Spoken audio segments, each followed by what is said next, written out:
आइए इस वक्त में हम परमेश्वर के समीप अपने सिरों को झुकाएं। हे मेरे मन, यहोवा को धन्य कहे और जो कुछ मुझ में है वह उसके पवित्र नाम को धन्य कहे। हे मेरे मन, यहोवा को धन्य कहे और उसके किसी उपकार को ना भूलना। वही तो तेरे सब अधर्म को क्षमा करता और तेरे सब रोगों को चंगा करता है। वही तो तेरे प्राण को नाश होने से बचा लेता है और तेरे सिर पर करुणा और दया का मुकुट बांधता है। वही तो तेरी लालसा को उत्तम पदार्थों से तृप्त करता है, जिससे तेरी जवानी उकाब के समान नई हो जाती है। यहोवा सब पिसे हों के लिए धर्म और न्याय के काम करता है। उसने मूसा को अपनी गति और इस्राएलियों पर अपने काम प्रकट किए। यहोवा दयालु और अनुग्रहकारी, विलम्ब से कोप करने वाला और अति करुणामय है। वह सर्वदा वाद विवाद करता न रहेगा, ना उसका क्रोध सदा के लिए भड़का रहेगा। उसने हमारे पापों के अनुसार हमसे व्यवहार नहीं किया और ना हमारे अधर्म के कामों के अनुसार हमको बदला दिया है। हमारे जीवित महान सामर्थी पिता, धन्यवाद धन्यवाद धन्यवाद। स्तुति के योग्य परमेश्वर पिता, इस संध्या के वक्त में परमेश्वर हम आपको धन्यवाद का बलिदान अर्पित करते और निहायत ही शुक्रगुजार हैं खुदावंद इस दिन के लिए और बीते दिनों की सुरक्षा के लिए, जब परमेश्वर आपने अपने जोरावर हाथों में हमको बना कर रखा, किसी भारी मुसीबत में पड़ने नहीं दिया। परमेश्वर आपकी करुणा, अपनी दया को आपने हमारे ऊपर बनाए रखा। हम परमेश्वर आपको धन्यवाद करते हैं, आपकी महिमा और तारीफ करते हैं कि परमेश्वर आप हमारे जीवन से प्यार करते हैं। हमारे जीवन को आपने बनाया, हम आपके हाथों की रचना है। हम परमेश्वर इस वक्त में इस आराधना को आपके हाथों में सौंपते, जब परमेश्वर हम आपकी महिमा और स्तुति करते, ये परमेश्वर आपकी दृष्टि में ग्रहण योग्य ठहरे। और हम सब जब परमेश्वर आपके गीतों को गाकर आपकी महिमा करते, प्रभु ये आपको पसंद आए। आपका वचन, आपकी बातें हम सब के जीवन में एक बड़ा परिवर्तन लेकर आएँ और परमेश्वर हम आपकी ओर देखते हुए अपने इस जीवन में और आगे बढ़ते जाएं। हमारे इस आत्मिक जीवन पर परमेश्वर आप बरकत देना, और जितने लोग फेसबुक के माध्यम से जुड़ जाते हैं परमेश्वर पिता, उन सभी को आपकी बरकत मिले, आपका अनुग्रह मिले, आपका प्रेम मिले। परमेश्वर आप अपनी दया, अपनी करुणा के हाथ को रखना, ब्लेस करना, और परमेश्वर ये इबादत आत्मा और सच्चाई से खुदावंद आपको कबूल ठहरे। हम सभी को आपके पवित्र नाम में समर्पित करते हुए प्रार्थना को मांगते अपने उद्धारकर्ता मसीह यीशु के नाम से, आमेन।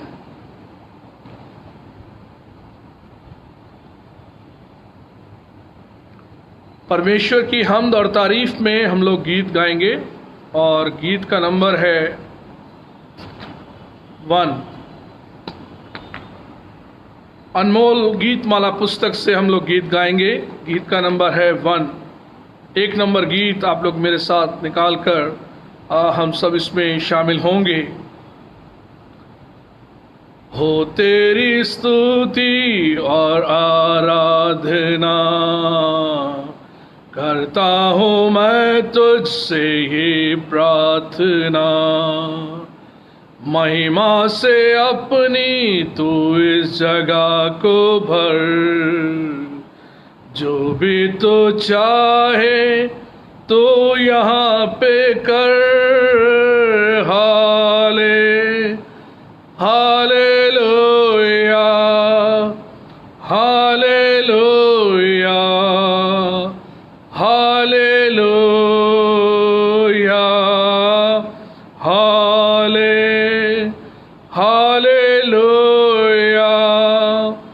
Hallelujah hallelujah.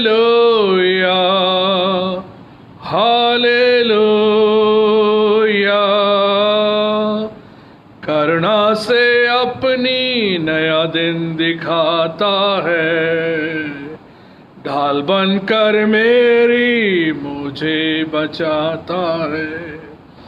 जब मैं पुकारूं तू दौड़ाता है, जब मैं गिरूं मुझे उठाता है।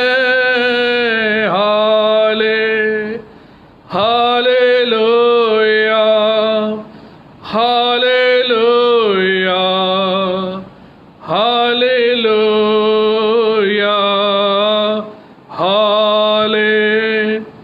हालेलुया,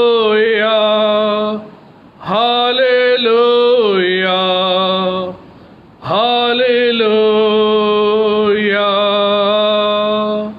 सारे जगत में तुझसा कोई नहीं, तुझको छोड़ कोई प्रभु है ही नहीं। घुटने में टेकूं सिर्फ तेरे सामने, तू है मेरा प्रभु, तो मेरा पिता। Hallelujah, hallelujah, hallelujah,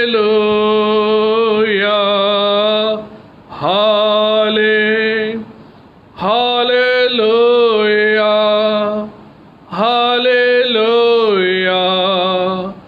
hallelujah.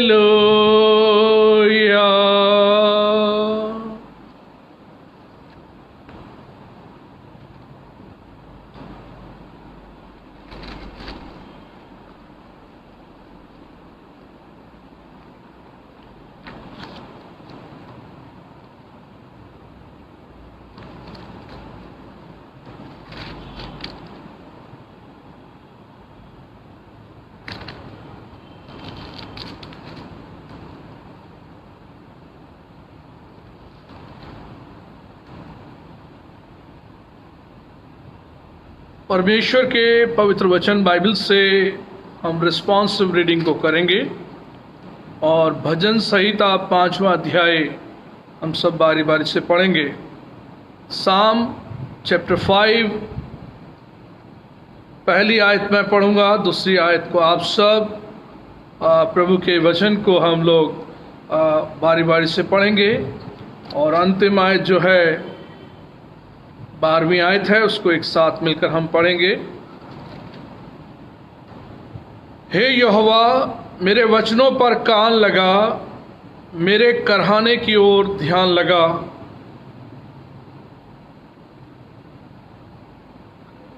हे यहोवा, भोर को मेरी वाणी तुझे सुनाई देगी, मैं भोर को प्रार्थना करके तेरी बाट जोहूंगा।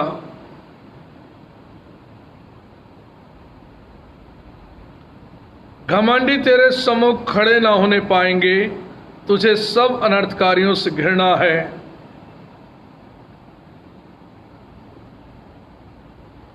परंतु मैं तो तेरी अपार करुणा के कारण तेरे भवन में आऊंगा, मैं तेरा भय मानकर तेरे पवित्र मंदिर की ओर दंडवत करूंगा।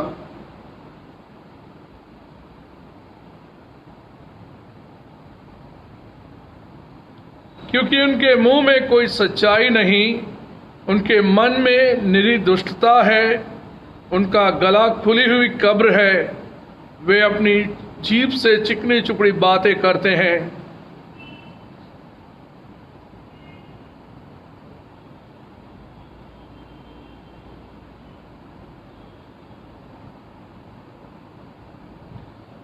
परंतु जितने तुझ पर भरोसा रखते हैं वे सब आनंद करें, वे सर्वदा ऊंचे स्वर से गाते रहें, क्योंकि तू उनकी रक्षा करता है और जो तेरे नाम के प्रेमी हैं तुझ में प्रफुल्लित हों।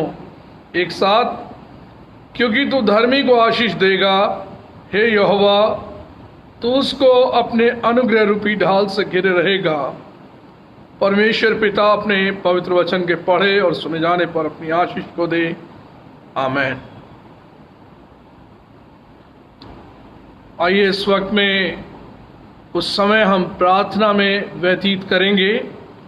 और जैसा कि हम सब जानते हैं कि इन दिनों में पूरे विश्व में बहुत से लोग बीमार हैं, कोरोना वायरस से पीड़ित हैं, और इस प्रकार से जो लोग हॉस्पिटल में एडमिट हैं, क्वारंटाइन किए गए हैं, उन सब के लिए दुआ करें कि परमेश्वर अपनी चंगाई उनके जीवन में दे। साथ ही साथ डॉक्टर नर्सिस के लिए, पैरामेडिकल स्टाफ के लिए और उन लोगों के लिए जो मददगार साबित हुए हैं। देश के लोगों के लिए दुआ करें, पूरे विश्व के लोगों के लिए दुआ करें, विश्व की सरकार के लिए दुआ करें कि हर एक सरकार अपने देश के हित के लिए चिंतित है और कार्य कर रहे हैं। परमेश्वर पूरे विश्व की गवर्नमेंट पर अपनी आशीष का हाथ रखे और परमेश्वर के द्वारा लोग संभाले जाएं। देश की अर्थव्यवस्था के लिए हम प्रार्थना करें कि प्रभु हर एक के जीवन में प्रभु को संभाले और अर्थव्यवस्था ठीक की जाए। साथ ही साथ जो लोग जॉबलेस हैं, जिनकी जॉब चली गई है, उनके लिए दुआ करें। जिनके पास खाने के लिए राशन नहीं है, ज़रूरत की चीज़ें नहीं हैं, प्रार्थना करें कि परमेश्वर उन लोगों को भोजन मुहैया कराए और इस प्रकार से उनकी ज़रूरतों को पूरा किया जा सके। आइए बड़े विश्वास, आदर और भक्ति के साथ परमेश्वर के समीप हम अपने सिरों को झुकाकर परमेश्वर को धन्यवाद करें, उसकी बड़ी सुरक्षा के लिए, उसके द्वारा हमें जो चंगाई मिली है, अनुग्रह मिला है। प्रभु को धन्यवाद करें और प्रार्थना करें जो भाई बहन, बच्चे, अजीज़ बुज़ुर्ग बीमार हैं, वे चंगाई पाएं। आइए हम परमेश्वर के हुजूर अपने सिरों को झुकाएं और प्रार्थना करें। पवित्र पवित्र पवित्र सेनाओं के यहोवा, स्वर्ग में विराजमान परमेश्वर, आपकी तारीफ और आपकी महिमा हो। ये समय आपके बड़े अनुग्रह से हमको मिला कि परमेश्वर आपने अपनी दया, अपनी करुणा में होकर हमारे जीवन को ब्लेस किया, हमें बचाया, अपनी सुरक्षा के हाथों में हमको रखा, हमारी मदद और हिफाजत की, अपनी बड़ी सुरक्षा हमको दी। हम आपका धन्यवाद करते हैं। प्यारे परमेश्वर पिता, आप अनुग्रहकारी, सामर्थी, दयावान प्रभु हैं, जीवन से प्यार करने वाले प्रभु हैं। आपके हाथों में जीवन को सौंप देते कि परमेश्वर अपना किया हुआ उद्धार आप प्रकट करें और इसी प्रकार से परमेश्वर अपने अनुग्रह के हाथ को हम सब पर आप बनाए रखें। हम धन्यवाद करते हैं पिता परमेश्वर, आपके बड़े अनोखे प्रेम के लिए जो आपने हमसे किया, और परमेश्वर हमारे जीवन को सुरक्षित रखा, ना तो किसी खूबी की वजह से, ना लियाकत की वजह से, केवल आपके अनुग्रह की वजह से खुदावन हमने ये जीवन पाया। और परमेश्वर हम आपके द्वारा संभाले गए। हम परमेश्वर आपको धन्यवाद करते हैं कि आपने अपनी करुणा हमसे दूर नहीं की, बल्कि अपनी सच्चाई में बढ़ने का मौका परमेश्वर आपने हमको दिया। हम परमेश्वर आपको धन्यवाद का बलिदान अर्पित करते हैं कि परमेश्वर आप स्तुति और महिमा के योग्य परमेश्वर हैं। आपके पवित्र वचन बाइबल के लिए आपको धन्यवाद करते हैं कि आपने अपना पवित्र वचन हमें देकर अपनी इच्छा में हमें आगे बढ़ाया और हमारे जीवन में परमेश्वर आपने अपनी योजना को पूरा किया। हम धन्यवादी हैं परमेश्वर पिता। हम आपके वायदों के लिए धन्यवाद करते हैं, जो प्रतिज्ञाएं आपने परमेश्वर हमारे पूर्वजों से की, उन प्रतिज्ञाओं में परमेश्वर आपने हमको बढ़ाया। और आप कहते हैं कि मैं ना तो तुझे छोड़ूंगा और ना त्यागूंगा, मैं जैसे मूसा के संग रहा वैसे तुम्हारे संग भी रहूंगा। परमेश्वर पिता, आप ना बदलने वाले प्रभु हैं, और ऐसा ही अब प्रभु आपने कहा कि मेरा वचन होगा, आकाश और पृथ्वी टल जाएंगे मगर मेरी बातें पूरी हुई बिना ना टलेंगी। परमेश्वर पिता, हम आपको धन्यवाद करते हैं आपके सुंदर वचन के लिए, जब परमेश्वर आपने अपनी पवित्र बाइबल को हमको देकर हमें संभाला, हमारे मार्ग को प्रशस्त किया, हमारी योजनाओं को परमेश्वर आपने बदल डाला और परमेश्वर अपनी सिद्ध इच्छा में हमें बढ़ाने के लिए प्रभु आपने अग्रसर किया। हम आपका धन्यवाद करते हैं प्रभु, इस संध्या के वक्त में जब हमको ये मौका मिला कि हम आपके पवित्र घर में परमेश्वर आपके नाम की महिमा और तारीफ करें। हम परमेश्वर आपके नाम को धन्यवाद करते हैं कि परमेश्वर आपके द्वारा हम संभाले गए, आपकी दया आपकी करुणा में हमारा जीवन आगे बढ़ा। और परमेश्वर आज भी आप कहते हैं, परख कर देखो कि यहोवा कैसा भला है। क्या ही धन्य है वो मनुष्य जो आपकी शरण में आता है। और जब परमेश्वर पिता लोग आपकी शरण में आते हैं तो आप उन्हें ज़िंदगी का दान देते हैं।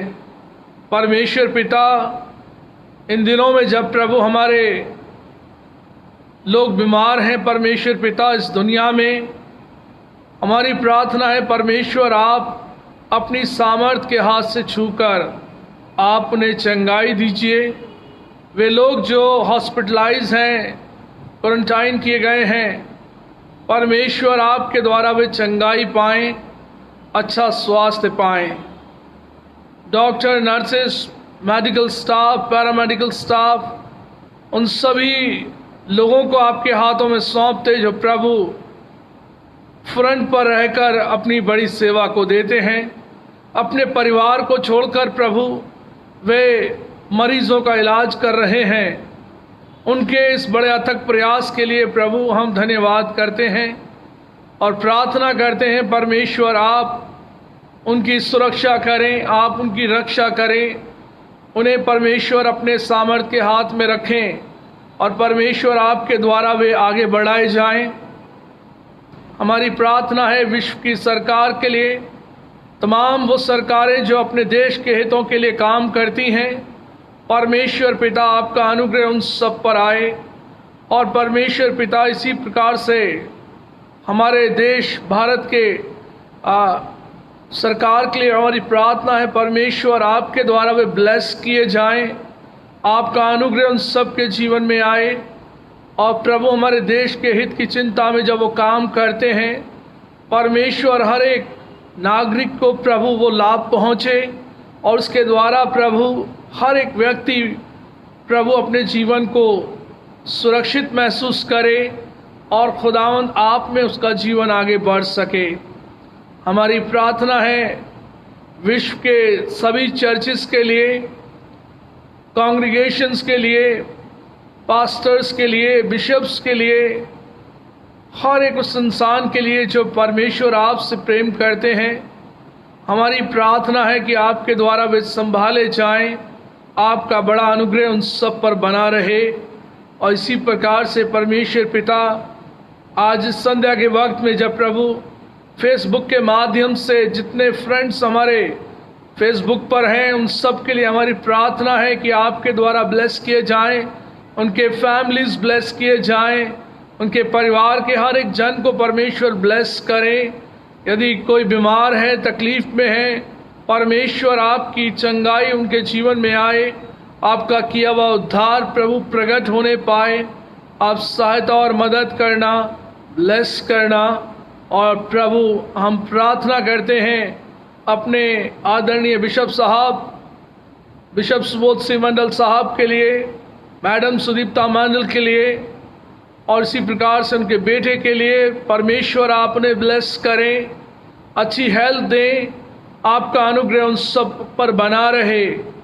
हम प्रार्थना करते हैं दिल्ली रीजनल कॉन्फ्रेंस के पास्टर्स, आगरा रीजनल कॉन्फ्रेंस के पास्टर्स, डीएसएस के लिए, डिकनेसिस के लिए, लेडीज़ के लिए और सभी कांग्रीगेशंस के लोगों के लिए हमारी प्रार्थना है परमेश्वर पिता आपका अनुग्रह, आपकी सामर्थ्य इसी प्रकार से बनी रहे और परमेश्वर हर एक जन आप में सुरक्षा को पाए, आपके अनुग्रह को पाए। हम मेथोडिस्ट चर्च ढाका की कलीसिया को आपके हाथों में सौंपते, नए विश्वासी भाई बहनों को आपके हाथों में सौंपते। आपका वचन बहुतायत के साथ जीवन में आगे फैलता जाए वे सब परमेश्वर आपकी बुलाहट में आगे बढ़ें, आपके नाम को महिमा दें। खुदावंद इसी प्रकार से प्रभु आप हम सबकी मदद और हिफाजत करें, सबके रोजगार पर आपकी आशीष आए और परमेश्वर आपका किया हुआ उद्धार प्रकट होने पाए। आज की ये इबादत आत्मा और सच्चाई से खुदावंद हम आपके समक्ष आपके पवित्र नाम में समर्पित करते हुए प्रार्थना को मांगते अपने उद्धारकर्ता मसीह यीशु के नाम से, आमीन। आए हमारे बाप, तू जो आसमान पर है, तेरा नाम पाक माना जाए, तेरी बादशाहत आए, तेरी मर्जी जैसे आसमान पर पूरी होती है ज़मीन पर भी हो। हमारी रोज़ की रोटियां बख्श दे, जिस तरह अपने कसूर वालों को माफ़ करते हैं, तो भी हमारे कसूर को माफ़ कर। मैं आजमाइश में न ला, बल्कि बुराई से बचा, क्योंकि बादशाहत, कुदरत और जलाल हमेशा तेरा ही है, आमीन।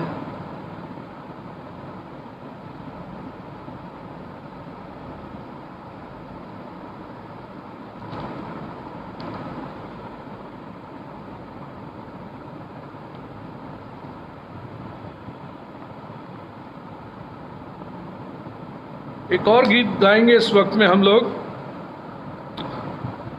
अनमोल गीत वाला पुस्तक से सॉन्ग नंबर 41।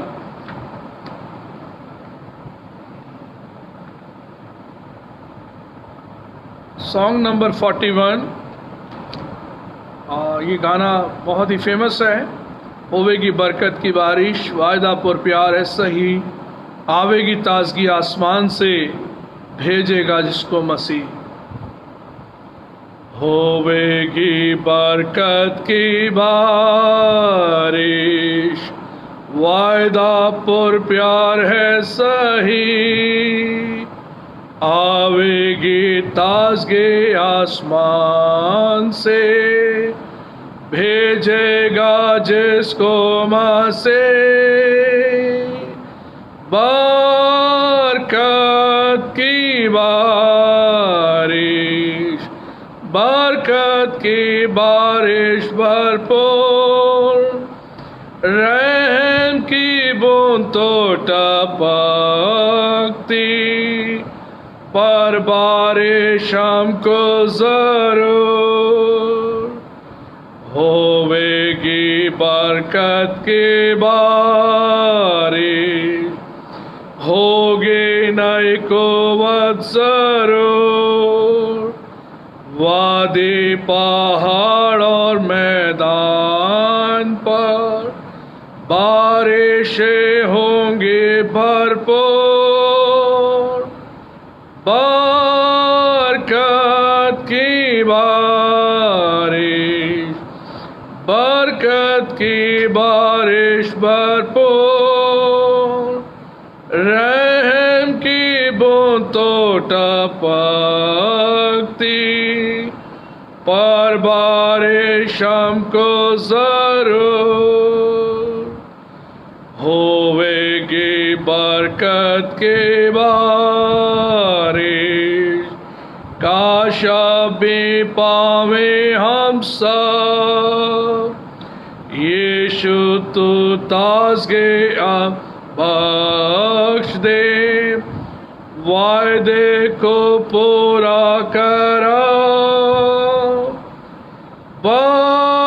बरकत की बारिश, बरकत की बारिश भरपूर, रहम की बूंद तो टपकती, पर बारिश हमको जरूर।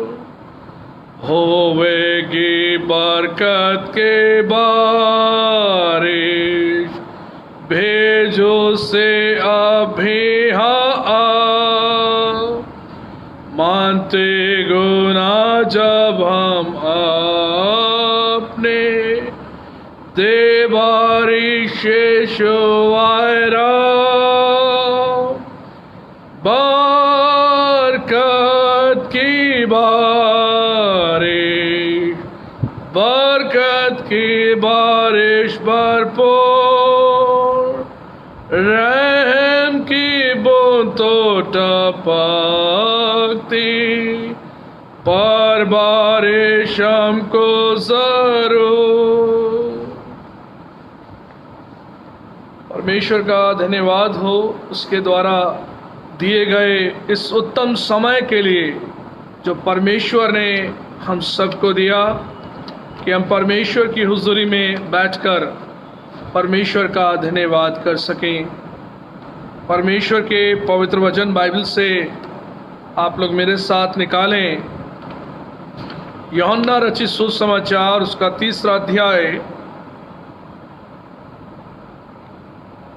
उसके 1 पद से लेकर 8 पदों तक। Gospel according to Saint John chapter 3 verses 1 to 8। परमेश्वर के वचन में इस प्रकार से लिखा है,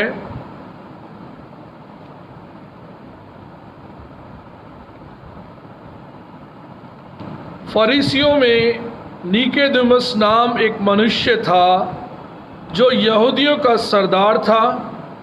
उसने रात को यीशु के पास आकर उससे कहा, हे रब्बी, हम जानते हैं कि तू परमेश्वर की ओर से गुरु होकर आया है, क्योंकि कोई इन चिन्हों को जो तू दिखाता है यदि परमेश्वर उसके साथ ना हो तो नहीं दिखा सकता। यीशु ने उसको उत्तर दिया, मैं तुझसे सच सच कहता हूँ, यदि कोई नए सिरे से ना जन्मे तो परमेश्वर का राज्य देख नहीं सकता। निकोदेमुस ने उससे कहा, जब मनुष्य बूढ़ा हो गया तो कैसे जन्म ले सकता है?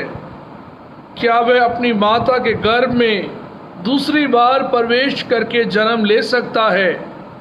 यीशु ने उत्तर दिया, मैं तुझसे सच सच कहता हूँ, जब तक कोई मनुष्य जल और आत्मा से ना जन्मे तो वह परमेश्वर के राज्य में प्रवेश नहीं कर सकता। क्योंकि जो शरीर से जन्मा है वह शरीर है और जो आत्मा से जन्मा है वह आत्मा है। अचंभा ना कर कि मैंने तुझसे कहा, तुझे नए सिरे से जन्म लेना अवश्य है। हवा जिधर चाहती है उधर चलती है और तू उसका शब्द सुनता है, परंतु नहीं जानता कि वह कहाँ से आती है और किधर को जाती है। जो कोई आत्मा से जन्मा है वह ऐसा ही है।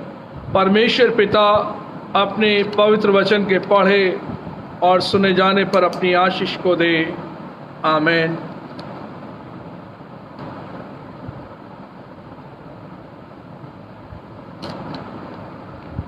इससे पहले कि हम सब जो हैं परमेश्वर के वचन को सुने, आइए बड़े विश्वास के साथ परमेश्वर की हुजूरी में एक बार फिर अपने सिरों को हम झुकाएं, दुआ मांगें। हमारे जीवन से प्यार करने वाले प्रभु, आपको धन्यवाद, आपको तारीफ और आपको महिमा देते। यह उत्तम समय परमेश्वर आपकी ओर से है कि आपने हमें नाम ले लेकर बुलाया कि हम आपके फर्जंद, आपके बेटे और बेटियां आपके वचन की ओर अपने ध्यान को लगाएं और आपके वचन से वो बातें सीखें और समझें जो आपने हमारे लिए ठहराई हैं। परमेश्वर पिता, हम आपको धन्यवाद देते हैं आपके पवित्र वचन बाइबल के लिए, जिसके द्वारा हमारी बुद्धि स्पर्श की जाती है और परमेश्वर आपका वचन अधिकाई के साथ हमारे हृदयों में जगह पाता है। हम परमेश्वर हर एक जन के लिए आपको धन्यवाद करते कि आपका वचन बहुतायत के साथ हमारे जीवन में फैले और आपका अनुग्रह हम सब पर बना रहे। आपकी सामर्थ, आपके प्रेम में हम बढ़ते जाएं और परमेश्वर आपका अनुग्रह हम पर इसी प्रकार से बना रहे।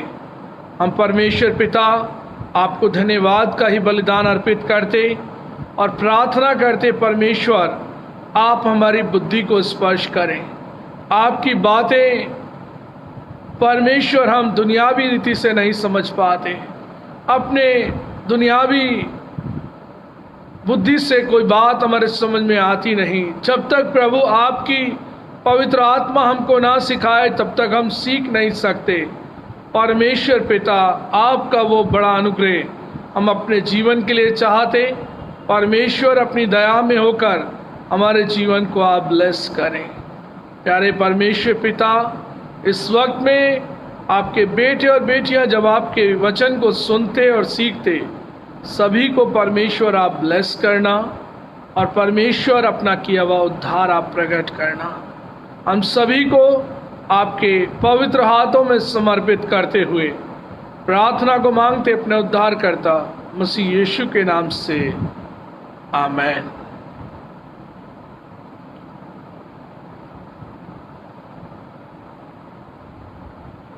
परमेश्वर पिता का धन्यवाद हो कि उसने एक कीमती वक्त हमारी जिंदगी में दिया है और प्रभु के बताए हुए इस वचन को अपने जीवन में जगह देना हमारे लिए बहुत ही अनिवार्य है। जब तक परमेश्वर इस वचन को हमें ना सिखाए तो हम वो बातें सीख नहीं सकते। और परमेश्वर के वचन से हमने लास्ट समय में ये बात को देखा और सीखा था कि परमेश्वर का वचन हमारे जीवन में बहुत ही महत्वपूर्ण स्थान रखता है और इस वचन के द्वारा हमने ये जीवन पाया है। और वचन के बारे में हमने बहुत सी बातें लास्ट फ्राइडे को सीखी थी और जानी थी कि परमेश्वर के वचन में, जिसको कि परमेश्वर पिता ने कहा कि मैंने अपने पवित्र वचन को अपने बड़े नाम से अधिक महत्व दिया। ये वचन तुम्हारी जिंदगी के लिए होगा, ये तुम्हें पवित्र आत्मा सिखाएगा, इसी वचन में से वो बातें सिखाएगा। और इस वचन की इम्पोर्टेंस को हमारे जीवन में दिखाया कि तुम इस वचन को ज्यों का त्यों मानना। यहोशू 1:8 में उसने कहा कि व्यवस्था की पुस्तक तेरे चित्त से कभी उतरने ना पाए। रात दिन इसमें ध्यान दिए रहना, जो कुछ इसमें लिखा है उसको पूरा करने की तू चौकसी करे तो तेरे सब काम सफल होंगे। परमेश्वर पिता ने अपने वचन की इम्पोर्टेंस को हमें बताया कि मेरा वचन जो है बिना पूरा हुए मेरे पास नहीं लौटेगा, वो विफल नहीं होगा बल्कि वो फलवंत होगा। इसलिए वो वचन जो दो धारी तलवार के समान है, आर पार हृदय को छेदता है और इंसान कायल होकर कहता है, उद्धार पाने के लिए मैं क्या करूं, मैं अपने जीवन में प्रभु को प्राप्त करने के लिए क्या करूं, प्रभु के पीछे चलने के लिए मैं क्या करूं। ये वही वचन है जो सामर्थ्य के साथ बोया जाता है और प्रभु कहता है कि ये मेरा वो वचन है, वो हथौड़े के समान होगा जो कठोर हृदय को भी तोड़कर पिघला देगा, कठोर हृदय को भी नम्र बना देगा। इस वचन के बारे में वो बातें हमने देखी और सुनी कि प्रभु ने अपने वचन को हमारे जीवन में ठहराया और कहा कि हम इस वचन को अपने जगह, अपने हृदय में जगह देने वाले बने, हम इसको याद करने वाले बने और अपने हृदय में जगह देने वाले बने, हम इस वचन पर चलने वाले बने और ये हमारी ज़िंदगी से रिफ्लेक्ट होने वाला वचन है।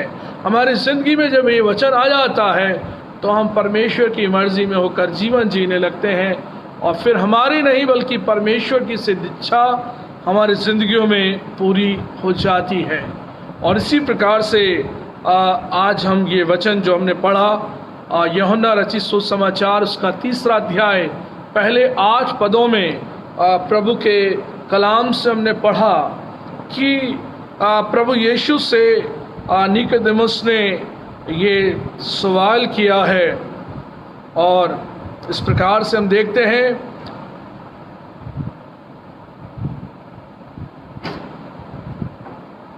दूसरे पद में, उसने रात को यीशु के पास आकर उससे कहा, हे रब्बी, हम जानते हैं कि तू परमेश्वर की ओर से गुरु होकर आया है, क्योंकि कोई इन चिन्हों को जो तू दिखाता है यदि परमेश्वर उसके साथ ना हो तो दिखा नहीं सकता। यीशु ने उसको उत्तर दिया, मैं तुझसे सच सच कहता हूँ, यदि कोई नए सिरे से ना जन्मे तो वह परमेश्वर का राज्य नहीं देख सकता। इसलिए प्रभु ने उसे कहा कि यीशु ने उसको उत्तर दिया, मैं तुझसे सच सच कहता हूँ, यदि कोई मनुष्य जल और आत्मा से न जन्मे वह परमेश्वर के राज्य में प्रवेश नहीं कर सकता। यहाँ पर अजीजों, प्रभु यीशु ने निकोदेमस को बताया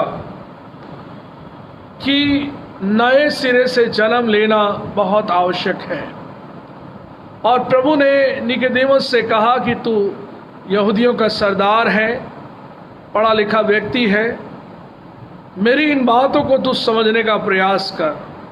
और उसने बड़े ही दुनियावी रीति से कहा कि नया जन्म मैं कैसे ले सकता हूँ, एक बार मैं अपनी माँ के पेट से जन्म लेकर इस दुनिया में आ गया, क्या दोबारा मुझे अपनी माँ के पेट से जन्म लेना होगा? ये किस प्रकार की बात प्रभु यीशु मसीह ने उस व्यक्ति निकोदेमस से कही।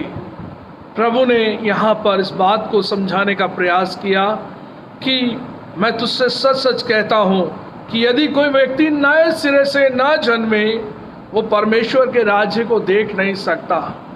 नए जन्म को लेना यानी कि बॉर्न अगेन होना, दोबारा से जन्म लेना जो है वो एक आत्मिक जन्म है, हमारा एक स्पिरिचुअल हमारा ये बर्थ है। और वो परमेश्वर का कार्य है, पवित्र आत्मा का कार्य है, वचन का कार्य है, जिसके द्वारा हमें एक नया जीवन मिलता है, एक नई जिंदगी मिलती है जो कि फिजिकल नहीं है बल्कि स्पिरिचुअल है, आत्मिक है। और वो आत्मिक जीवन, एक नया जीवन जो है, वही जीवन जिसके द्वारा हम अपनी जिंदगी को जीते हैं, आत्मा के द्वारा चलाए जाते हैं और हमारा जीवन फिर शारीरिक नहीं होता और इस प्रकार से शारीरिक अभिलाषाओं के पीछे नहीं दौड़ता। प्रभु ने कहा कि जो शरीर से जन्मा है वो शरीर है और जो आत्मा से जन्मा है वो आत्मा है। इसलिए अचंभा न कर कि हवा किधर से आती और किधर को जाती, केवल तू उसका शब्द सुनता है, ये नहीं मालूम तो किधर से आती और किधर को जाती है। नए जन्म का लेना भी कुछ इसी प्रकार से है। नया जन्म पाया व्यक्ति भी उसके जीवन का ये बड़ा परिवर्तन होगा, जो एक नया व्यक्ति नए जन्म को प्राप्त करेगा। और जो व्यक्ति जल और आत्मा से ना जन्मे वो परमेश्वर के राज्य में प्रवेश भी नहीं कर सकता।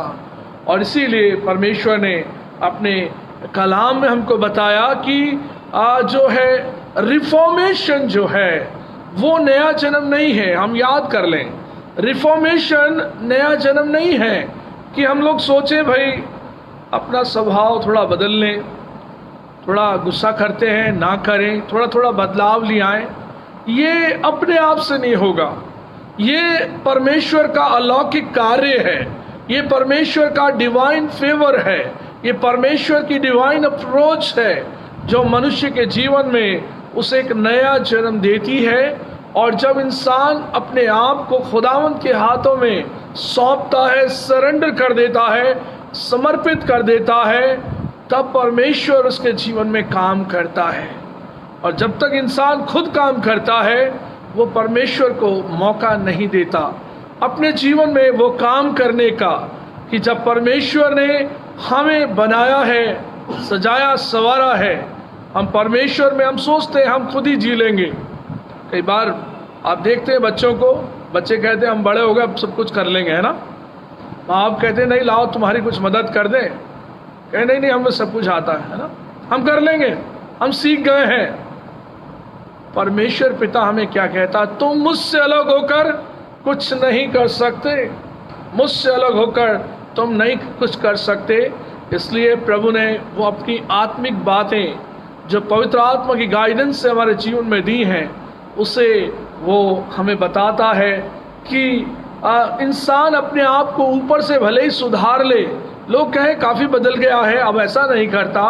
एक ये मानवीय स्वभाव को अपने आप से कंट्रोल करने की बात है, और एक बदलाव जो आंतरिक है, स्पिरिचुअल है, वो होली स्पिरिट का काम है, परमेश्वर का काम है, वो थोड़ा नहीं बदलता, वो पूरा बदल देता है। हालेलुया।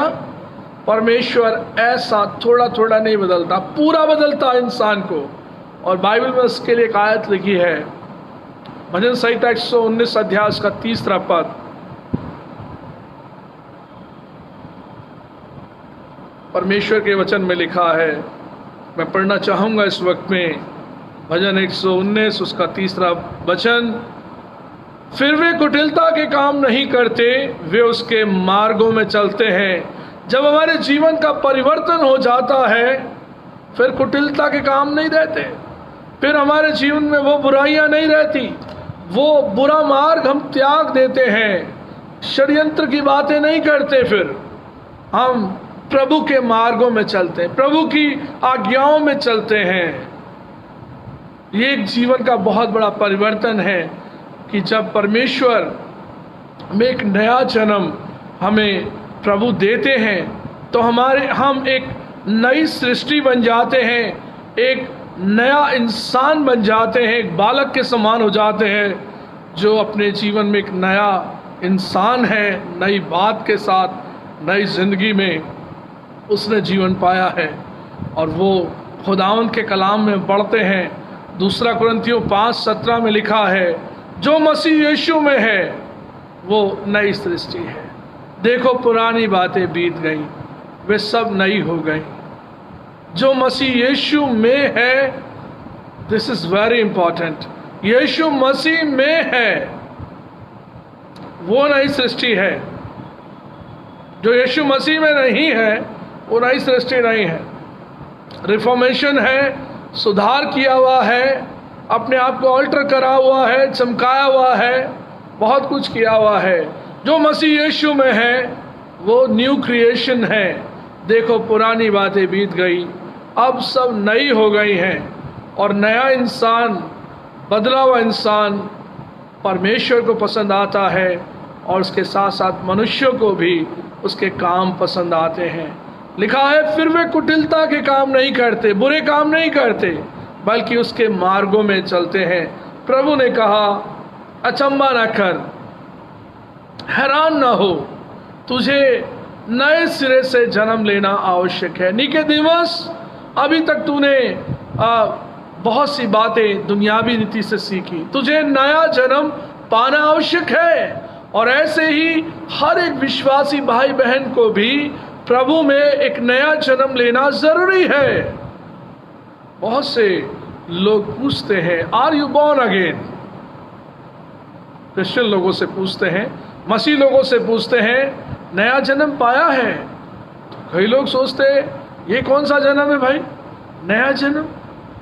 हमने नहीं पढ़ा, क्योंकि बाइबल नहीं पढ़ते कभी कभी, है ना, जवाब नहीं दे पाते। नया जन्म परमेश्वर की ओर से एक नया जीवन है। और हम सब जो मसीह लोग हैं, विश्वासी हैं, उन्होंने एक नया जीवन पाया। और नया जीवन पाने के लिए प्रभु मुझे और आपको प्रोत्साहित करते हैं कि हम उस नए जन्म को प्राप्त करें। और इसी प्रकार से प्रभु कहता है कि हमें नया जन्म लेना आवश्यक है। पहली बात वो कहता है कि अचंभा ना कर, कि उसके अंदर तुझे प्रवेश करना, स्वर्ग के राज्य में प्रवेश करना तुझे आवश्यक है। और तू प्रवेश नहीं कर सकता जब तक तू नए जीवन को, नए जन्म को ना प्राप्त करे। और इसी तरीके से प्रभु कहता है, ये बड़ी ही फेमस आयत है, और मैं अक्सर इस बात को कहता हूँ, यूहन्ना 1 अध्याय उसका 12वां पद, जॉन चैप्टर 1 वर्स 12, जितनों ने उससे ग्रहण किया उतनों को उसने अपनी संतान होने का अधिकार दिया।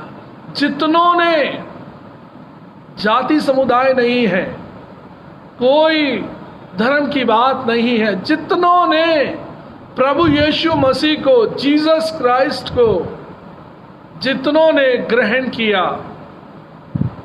किया उतनों को उसने अपनी संतान होने का अधिकार दिया।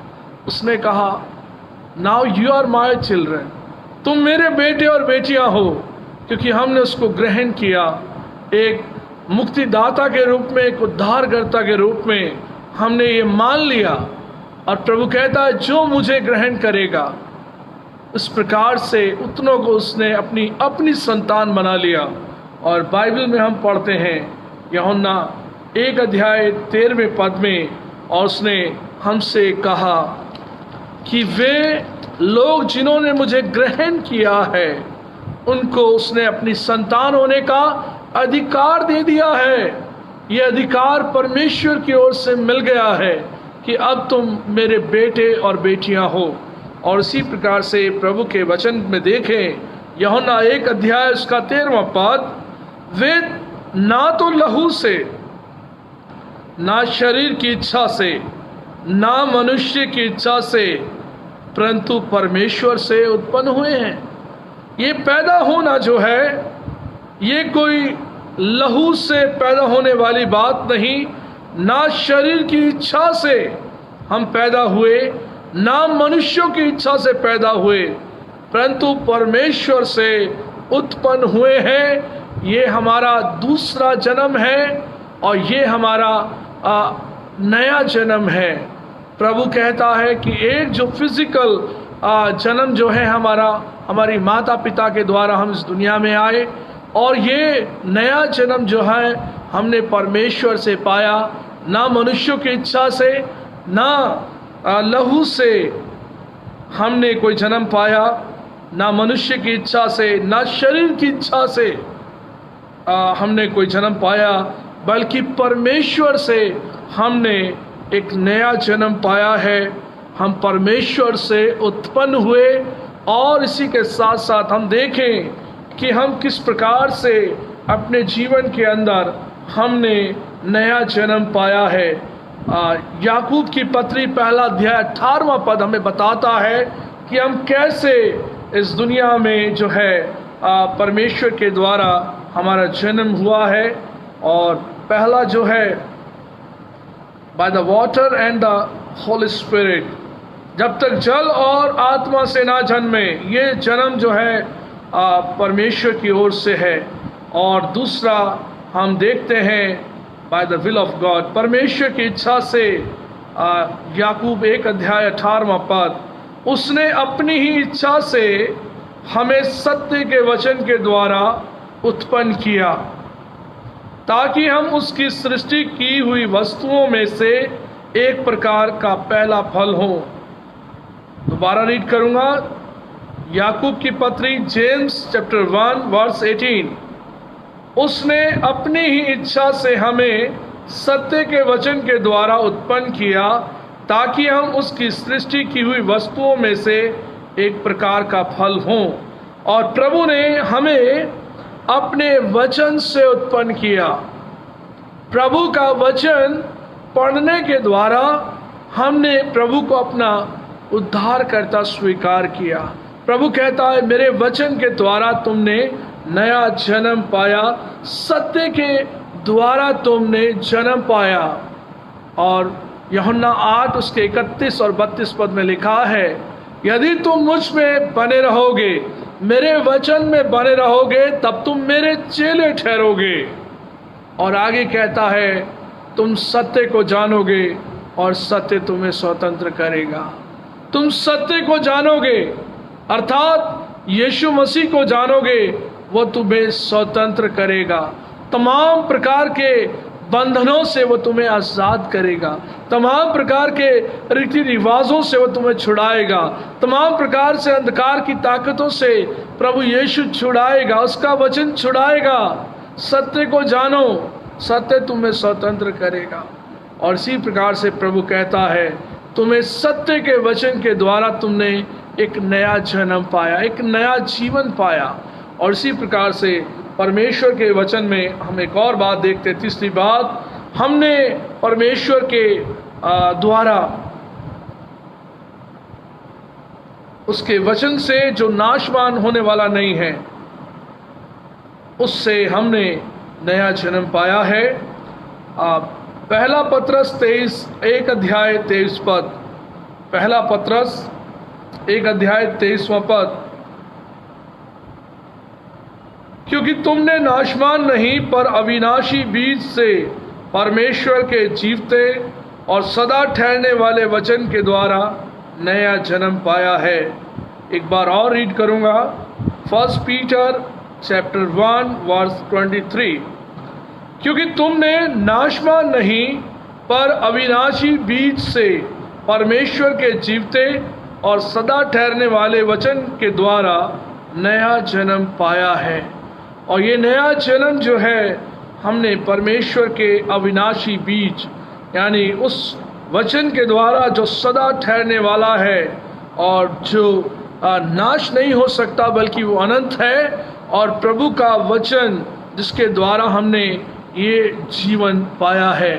परमेश्वर पिता के द्वारा जब हमें ये आश्वासन मिला कि तुम मेरे बेटे और बेटियां हो, और उसके वचन के द्वारा हमने नया जन्म पाया है, उस सामर्थ्य को अपने जीवन में लेकर हम आगे बढ़ें और उस नए जन्म का अनुभव अपने जीवन में हम इस प्रकार से करें कि परमेश्वर पर विश्वास करने के द्वारा हमने इस नए जन्म को पाया है उसके वचन के मुताबिक। और वो हमारे जीवन में इस प्रकार से बताता है। पहला यूहन्ना 5वां अध्याय उसका पहला पद, यूहन्ना की पहली पत्री 5वां अध्याय उसका पहला पद, जिसका यह विश्वास है कि यीशु ही मसीह है, वह परमेश्वर से उत्पन्न हुआ है, और जो कोई उत्पन्न करने वाले से प्रेम रखता है वह उससे भी प्रेम रखता है जो उससे उत्पन्न हुआ है। एक बार और रीड करूँगा, पहला यूहन्ना 5 अध्याय पहला पद, जिसका विश्वास है कि यीशु ही मसीह है, वह परमेश्वर से उत्पन्न हुआ है, और जो कोई उत्पन्न करने वाले से प्रेम रखता है वह उससे भी प्रेम रखता है जो उससे उत्पन्न हुआ है। परमेश्वर के द्वारा मैं और आप उसके वचन के द्वारा, उसके सत्य के वचन के द्वारा उत्पन्न हुए हैं, और हमारे जीवन का अनुभव, हमारे जीवन का चाल चलन, हमारे जीवन की जो बातें हैं वो हमें एक बड़े परिवर्तन को दिखाती हैं। जब हमारा नया जन्म होता है तब हमारे जीवन में बहुत बड़ा परिवर्तन परमेश्वर लेकर आता है। जैसे हम होते हैं फिर वैसे नहीं रहते। हमारा बदलाव एक दिन का नहीं होता, हमारा बदलाव हमेशा के लिए परमेश्वर कर देता है। परमेश्वर हमारे स्वभाव को बदल कर रख देता है। बहुत से लोग कहते हैं स्वभाव नहीं बदलता इंसान का, और बहुत से लोग कहते हैं अभी तक तुम्हारा स्वभाव नहीं बदला भाई, है ना। सब कुछ बदल गया, लिबास बदल गया, कपड़े बदल गए, स्टाइल बदल गया, बॉडी में परिवर्तन आ गया, मोटे थे पतले हो गए, पहले ऐसे दिखते थे अब ऐसे दिखते हो, मगर तुम्हारा स्वभाव नहीं बदला। प्रभु ये कहते हैं जो मसीह यीशु में है वो नई सृष्टि है। तुम्हारा स्वभाव मनुष्य के मुताबिक नहीं, मसीह यीशु के जैसे स्वभाव होना चाहिए। और ये कार्य जो है होली स्पिरिट का है, पवित्र आत्मा का कार्य है। और जब हम उसे अवसर देते हैं अपने जीवन में, हमारे जीवन को, हमारे व्यक्तित्व को, हमारी पर्सनालिटी को होली स्पिरिट बदलता है। हमें प्रभु एक नया इंसान बनाता है। और प्रभु ने निकोदेमुस से कहा, अचंभा ना कर कि हवा जिधर चाहती है उधर चलती है, केवल तू उसका शब्द सुनता है, कहाँ को आती और कहाँ जाती है तू जानता नहीं। नया जन्म पाया व्यक्ति भी ऐसा ही है। नए जन्म पाए व्यक्ति के जीवन का परिवर्तन भी कुछ इसी प्रकार से है। और प्रभु उस अनुभव को हमारे जीवन में देता है और हमें बताता है कि हमें नया जीवन पाना कितना आवश्यक है। आज बहुत से मसीह भाई बहन अपने जीवन के बारे में देखें कि हमने प्रभु में नया जन्म पाया या नहीं पाया, या हम वैसे ही उसी पुराने स्वभाव के मनुष्य हैं, या उसी में हम आनंदित हैं कि हम पुराने मसीह हैं, हम कई पीढ़ियों से मसीह हैं। मगर मैं कहता हूँ कि कई पीढ़ियों से भी अगर मसीह हैं तो मसीह यीशु में हमारी नई जिंदगी है। मसीह यीशु में हम कई पीढ़ियों से नए हैं, हम पुराने नहीं, हम नए व्यक्ति हैं, कई पीढ़ियों से नए हैं। और नयापन जो है परमेश्वर में एक नए जीवन की शुरुआत और नई जिंदगी की ओर आगे बढ़ाता है, और हमारा जीवन परमेश्वर को पसंद आता है। और प्रभु कहता है कि वो मेरे जो नया जन्म ना पाए तो प्रभु के राज्य को देख नहीं सकता। और दूसरी बात में वो कहता है कि उसके राज्य में वो दाखिल नहीं हो सकता। इसलिए इस आयत को मैं पढ़ूंगा यहाँ पर।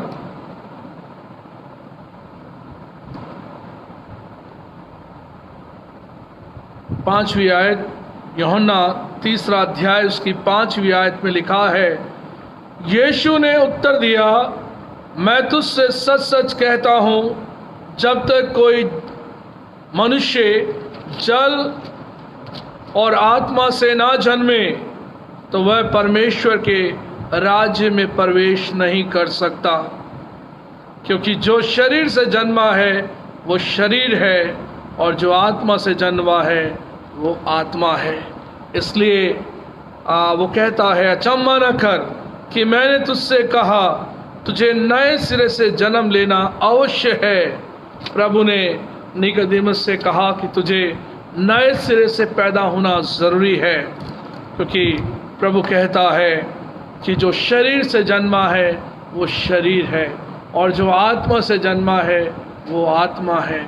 और आज आपको इस दुनिया में शरीर से जन्मे हुए लोग और आत्मा से जन्मे हुए लोग मिलते हैं, और आप उनकी बातों से, उनकी गवाहियों से और उनकी ज़िंदगी से आप तुरंत समझ सकते हैं कि ये व्यक्ति नया जन्म पाया हुआ है या नहीं।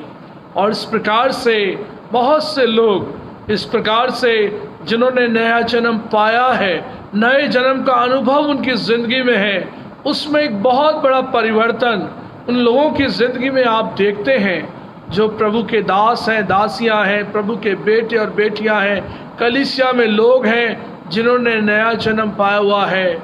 बहुत से लोग दुनिया की बातों को कहकर सामने वाले व्यक्ति को कहते हैं, भाई तुम किस प्रकार के व्यक्ति हो कि तुम्हें गुस्सा नहीं आता, तुम किस प्रकार से व्यक्ति हो कि दुनिया का अगर कोई इंसान हो तो ऐसा जवाब देगा, वैसा जवाब देगा, मगर तुम बड़े साधारण इंसान हो। तुमने उसकी बात को सुनकर उसे उत्तर नहीं दिया, तुमने उसका सामना नहीं किया, तुमने उसकी तरह व्यवहार नहीं किया। बहुत से लोग आपको दुनियावी रीति से, जो शरीर से जन्मे हुए लोग हैं, वो ऐसा ही जवाब देते मिलेंगे। और बाइबल कहती है, प्रभु कहता है, जो शरीर से जन्मा है वो शरीर है, और जिसने आत्मा से जन्म लिया है वो आत्मिक बातों में आगे बढ़ता है। और वो कहता है कोई बात नहीं, आज नहीं कल ये व्यक्ति समझ जाएगा, मैंने इसे माफ़ कर दिया, प्रभु में होकर मैं इसे माफ़ करता हूँ। मैं समझता हूँ शायद इस वक्त में ये व्यक्ति नहीं जान रहा, बाद में इस व्यक्ति को समझ में आएगा, कोई बात नहीं, जाने दो। और बहुत से लोग नाराज़ भी हो जाते हैं इस बात को, क्योंकि प्रभु कहता है शरीर से जन्मा व्यक्ति शरीर है, शारीरिक है, और आत्मा से जन्मा हुआ व्यक्ति बिल्कुल बदला हुआ है। उसके जीवन में उसे खुदा का कलाम याद है, उसे खुदा के कलाम की वो बातें उसके जीवन में बैठी हुई हैं। जैसा दाऊद के जीवन में खुदा के कलाम की बातें बैठी रहीं, और उसने शाऊल बादशाह के लिए एक बात को बार बार रिपीट किया कि वो खुदा का अभिषिक्त है, वो खुदा का अभिषिक्त है, मैं कैसे उस पर हाथ उठाऊं। राजा दाऊद को वो बार बार मारने का प्रयास करता है। अजीजों, बाइबल में शाऊल बादशाह ने उसको मारने की बहुत कोशिश की, उसको चैन से बैठने नहीं दिया दाऊद को। दाऊद ने कहा, मैं ये जानता हूं कि परमेश्वर का ये अभिषिक्त है और मुझे इस पर हाथ उठाना नहीं है, मैं इसकी जान नहीं ले सकता, मैं इसे हानि नहीं पहुंचा सकता, चाहे मेरे प्रति कितना ही क्रोध क्यों ना करे। जो गोलियत को मार सकता वो शाऊल को क्यों नहीं मार सकता? जो गोलियत को ढेर कर सकता है, एक पत्थर से मार सकता है, वो शाऊल बादशाह को कितनी बार मौका उसको मिला। बाइबल पढ़िए, आप पाएंगे उसने कहा, मैंने खुदावंद के अभिषेक पर मुझे हाथ नहीं उठाना। ये बातें जो हम सीखते हैं, मैं एग्जाम्पल के रूप में बता रहा हूं, दाऊद का जीवन, जो नया जन्म पाया वो व्यक्ति है, एक नया एहसास उसकी जिंदगी में है, खुदावंद के कलाम की पैरवी और उसकी बातों को उसने अपना लिया है। वो कहता है मैं परमेश्वर की मर्जी के विरुद्ध नहीं जाऊंगा। और यही बातें हमें कलाम में मिलती हैं कि नया जन्म जब व्यक्ति पाता है, उसकी पूरी जिंदगी को परमेश्वर बदल कर रख देता है।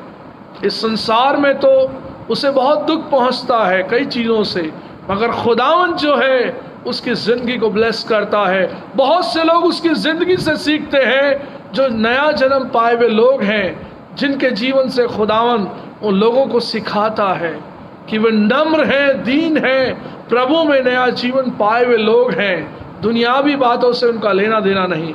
इसीलिए अजीज़ों, प्रभु कहता है अचंभा ना कर, तुझे नए सिरे से जन्म लेना आवश्यक है।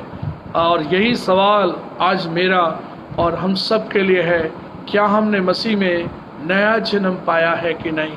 और जब हमने नया जन्म पाया है तो हम अपने जीवन का वो बड़ा परिवर्तन जो हमें खुद महसूस होता है और सामने वालों को भी होता है कि परमेश्वर ने इस बेटे का या इस बेटी का जीवन बदल दिया, नया जीवन प्रभु ने दिया। और मेरे और आपके जीवन के लिए सीखने का विषय यह है कि हम प्रभु में इस नए जीवन को लेकर आगे बढ़ें, नए जीवन की चाल को चलें। जैसा सेंट पॉल ने कहा, जैसी चाल हम चलते हैं वैसे मेरी चाल के अनुसार चलो। तो सेंट पॉल ने नया जन्म पाया प्रभु यीशु के द्वारा, उसके जीवन में एक बहुत बड़ा परिवर्तन हुआ प्रभु के वचन के अनुसार, और उसका जीवन बदल गया। ऐसा बदला हुआ जीवन परमेश्वर को पसंद आता है अजीजों, और उसी बदले हुए जीवन से परमेश्वर हमसे प्रेम करता है। परमेश्वर इस पवित्र वचन के द्वारा हम सबको ब्लेस करे और ढेरों आशीषें हम सबके जीवन में आए। सबको खुदावंद ब्लेस करे। आइए हम दुआ करें। हमारे जीवन से प्यार करने वाले प्रभु, आपका धन्यवाद, आपकी तारीफ और आपकी महिमा हो, आपका गुणगान हो खुदावंद। ये जिंदा कलाम आपने हमारी जिंदगियों में दिया कि हम परमेश्वर आपकी ओर देखते हुए मसीह जीवन में आगे बढ़ते हैं। परमेश्वर आपकी ओर देखते हुए हमने प्रभु एक नया जीवन पाया। निकोदेमस ने तो रात को छुपकर ये बड़ी गहरी बात को प्रभु यीशु के पास आकर पूछी और कहा कि मैं जानता हूं कि जिसके साथ परमेश्वर ना हो तो कोई काम कर नहीं सकता। ऐसे अचंभे के काम यीशु मसीह करता है, परमेश्वर उसके साथ है। यीशु मसीह ने वो बात रख दी।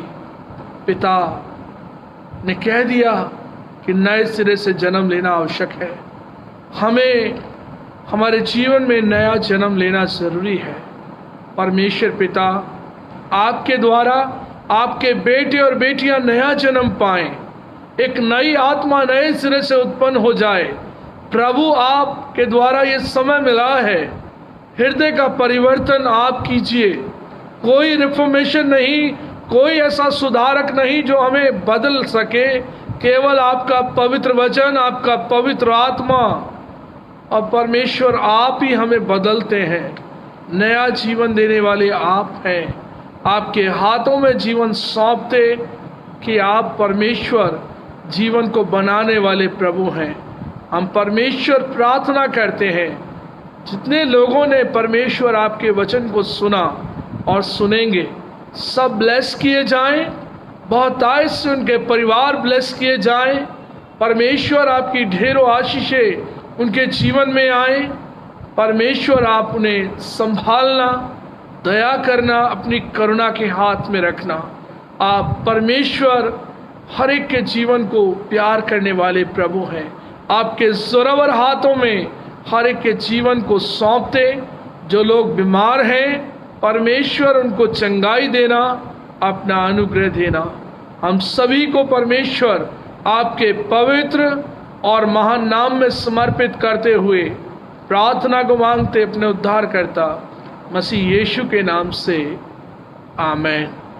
आए हमारे बाप, तू जो आसमान पर है, तेरा नाम पाक माना जाए, तेरी बादशाहत आए, तेरी मर्जी जैसे आसमान पर पूरी होती है ज़मीन पर भी हो। हमारी रोज़ की रोटियां बख्श दे, जिस तरह अपने कसूर वालों को माफ़ करते हैं तो भी हमारे कसूर को माफ़ कर। हमें आजमाइश में न ला बल्कि बुराई से बचा, क्योंकि बादशाहत, कुदरत और जलाल हमेशा तेरा ही है। आमीन। अब हमारे खुदावंद यीशु मसीह का फजल, खुदा बाप की मोहब्बत और पाक रूह की रिफ़ाकत और शराकत हम सब के साथ अब से लेकर हमेशा तक होती रहे। आमीन। आमीन। आमीन। आमीन।